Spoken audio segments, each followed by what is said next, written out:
Have you ever earned more but felt no freer? That unease is the heartbeat of this story, and today we'll follow two people whose smart choices both pretend to be freedom but aren't. Meet Alex and Sarah. Both take home $4,000 a month after tax, a comfortable, workable number for many US and European early career professionals. Their month begins the same way, but two choices push them onto very different tracks.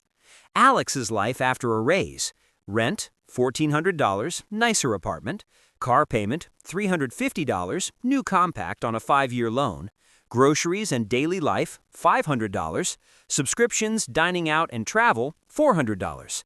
Left over, $1,350. Alex thinks, "I'll enjoy the present." He treats raises as upgrades. Each upgrade is financed or locked in by monthly payments. They feel small, so they feel harmless. Sarah's life after the same raise: rent, $1,400, same nicer apartment; no car payment, uses public transit, $100; groceries and daily life, $500; subscriptions, dining out, and travel, $300. She invests the rest, $1,700, into index funds and a cash buffer. Left over, $0, but building assets. At face value, Sarah looks like the rational saver and Alex like the spender, but both are flirting with false freedom. Here's why. The two illusions people call financial freedom.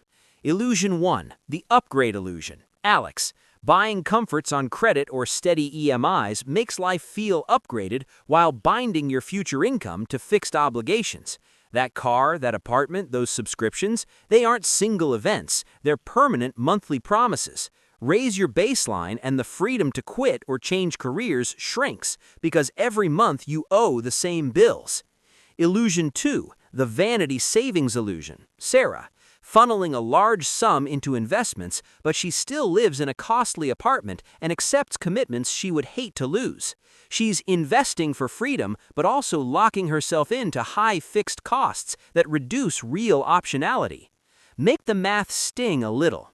Extra fixed obligations for Alex above a modest base: nicer rent plus $300 a month, car loan plus $350 a month, total plus $650 per month. That's $7,800 per year. Sarah invests $1,700 a month, or $20,400 per year. At 5% return, roughly $260K in 10 years. That looks powerful, but consider shock scenarios. If Alex loses his job, removing $7,800 of fixed costs is urgent. He either cuts lifestyle fast, which is painful, or borrows, a second trap.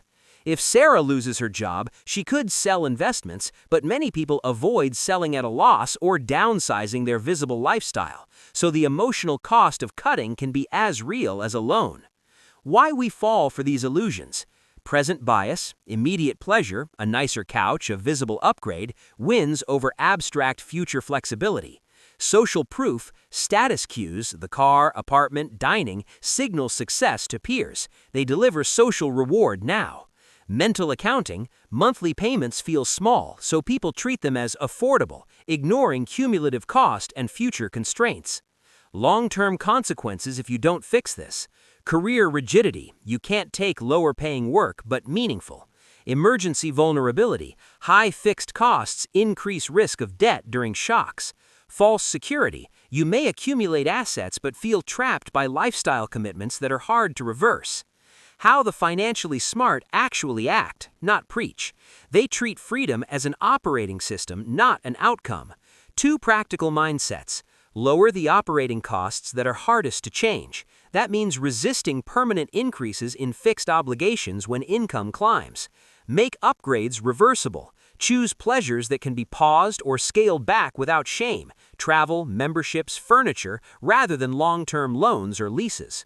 A mental test. Before you accept any new monthly payment, ask, if my income fell by 30% tomorrow, would I keep this comfortably? If the answer is no, it's probably a mortgage on your options. A small, realistic shift.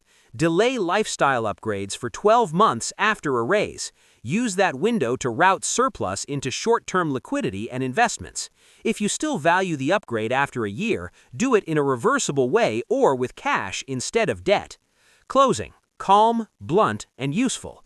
Real financial freedom is the ability to change your life without financial panic. It's not just dollars in an account, nor is it shiny consumption. It's low permanent obligations plus deliberate accumulation. That combination buys choices.